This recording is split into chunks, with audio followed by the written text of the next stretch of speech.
SSC 2016 supreme কোর্টের order copy আপনারা দেখে নিন।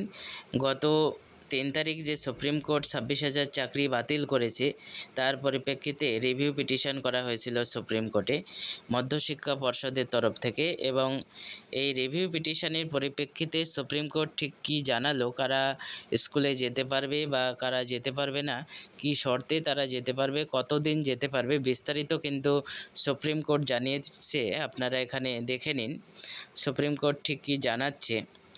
সুপ্রিম কোর্ট যেটা বলেছে, ক্লাস 9, 10 এবং 11, 12-এর যে সকল অ্যাসিস্ট্যান্ট টিচার টেন্টেড বলে চিহ্নিত করা যায়নি যাদের, তারা স্কুলে যেতে পারবে 31শে ডিসেম্বর পর্যন্ত।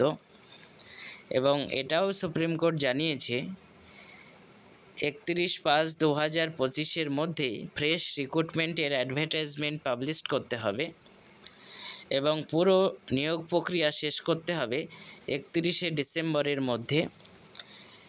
এবং অ্যাডভার্টাইজমেন্টের কপি কিন্তু সুপ্রিম কোর্টে দিতে হবে এবং সুপ্রিম কোর্টকে জানাতে হবে যে অ্যাডভার্টাইজমেন্ট বের করা হয়েছে এবং কী পথে নিয়োগ প্রক্রিয়া এগাচ্ছে, সব কিছু কিন্তু সুপ্রিম কোর্টকে জানাতে হবে।